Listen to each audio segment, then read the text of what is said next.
আমি আলমকে বলছি, আলম বউ ব্যবসায়ী, তার এক জিনিস ভালো লাগে না বেশি দিন। আমাকে ডিভোর্স দিয়ে দেবে, আমার ভাইয়া মা আসছে সবই জানতো। ও বলেছে থাকতেই পারে, তোমার 5 প্রেজেন্ট, আমারও তো একটা বাচ্চা আছে, আমারও তো 3-4টা বউ চলে গেছে, সমস্যা কি, আমরা সংসার করব। আর ও তো নিজেই ভিডিওতে বলেছে যে আমার বউ খারাপ হোক, ওর 100টা বিয়ে হোক, ওর যত ওর খারাপ ভিডিও বের হোক, তারপর আমি অন্য সংসার করব, এটা বলেছে না ভিডিওতে। আজকে এই যে ঘটনা বললাম রাস্তার মাঝখানে, ও মানে একটা মানে ইদানিং ক্যাপশন দিচ্ছে, মানে ওই যে যাতে আমি সাংসারিক জীবনে ঝামেলায় থাকি, আমার বাড়ির থেকে টাকা পয়সা নিয়ে এসে দিই, তো আসলে ও ক্যাপশন দিচ্ছে যে মানে তার এক্সের মানে সে যাতে বুঝতে পারে তার মিস করছে, এইগুলো ক্যাপশন দিচ্ছে। তো যে এইগুলো বুঝে যাতে আমি ঝামেলা করে আমি চলে যাই, ও আবারও তার নিয়ে আসতে পারে না, নতুন আর একটা এনে কন্ট্রোভার্সিতে থাকতে পারে, এই কারণেই ঝামেলাটা করছে, তাছাড়া কিছুই না।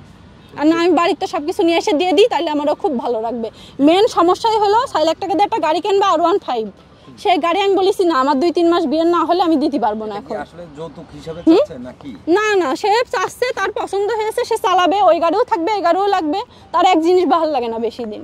হ্যাঁ, তো বউ ব্যবসায়ী ছাড়া কি, এটা তো পুরো পৃথিবীর মানুষ জানো, তো বউ ব্যবসায়ী কি না হলে আমার টার্গেট করে কিভাবে বিয়ে করলো, অন্য মেয়ের বিয়ে করতে পারতো। যদি সংসারিক একটা মানুষই হতো, তাহলে গ্রামের থেকে একটা গরিব মেয়ে বিয়ে করে নিয়ে এসে সংসার করতো, ভিডিও অফ করে দিত, আমার বিয়ের ভিডিও ছাড়ছিল, আর ভিডিওই ছাড়তো না, তাহলে তো একটা কন্ট্রোভার্সিও হতো না, আমার অতীত বর্তমান মানুষ টেনেও নিয়ে আসতো না, নিয়ে আসতো বলেন কোন?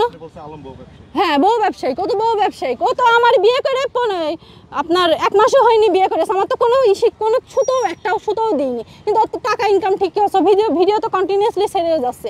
আর আমি এখানে এসে আমি থানায় যেতে চাইলাম, আমি থানায়ও যাইনি, আমার ভাইয়ের কাছে ফোন দিয়ে আজে বাজে কথা বলেছে, আমি নাকি পুলিশের কাছে যাব, যে শুয়ে ওর নামে জিডি করবো।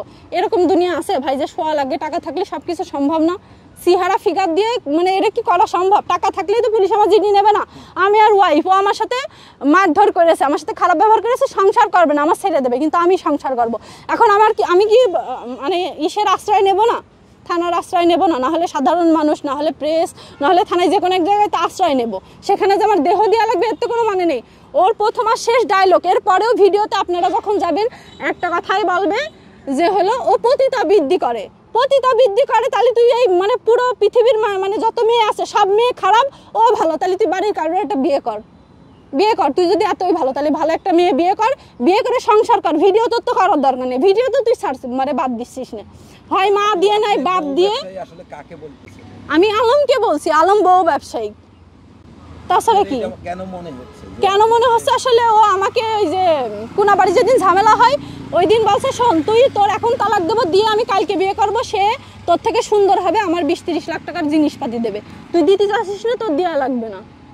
তখন আমি বুঝলাম যে আসলে আরেক জায়গায় লিঙ্ক হয়েছে বা কন্ট্যাক্ট হয়েছে, এই জন্য আমার স্যারের কথা বলছে।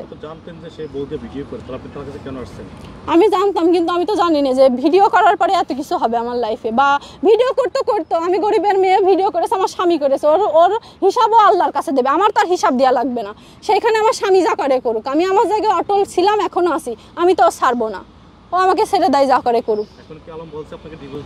আমাকে ডিভোর্স দিয়ে দেবে, আমার ভাইয়া মা আসছে, বলেছে যে আপনারা আসেন, আমি ওর কাবিননামার টাকা দিয়ে ওকে আমি ছেড়ে দেবো। আর অলরেডি একটা ওই যে ভিডিও ছাড়ছে, ওই যে কি বলে, এই যে এখানে লিখেছে, এই টিকটকে মাত্র একটু আগে লিখছে।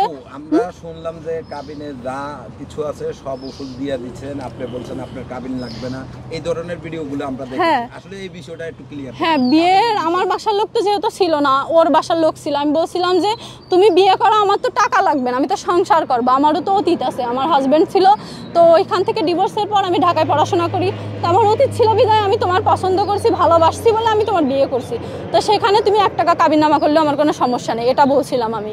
এই কথা বলার পরে ও হলো 4 লাখ টাকা কাবিননামা করে। আবেগে না, আমি আসলে মন থেকে ওর সাথে সংসার এখনো করতে চাই, আর পরবর্তীতেও একই কথা বলবো, আমি আসলে সংসার করতে চাই।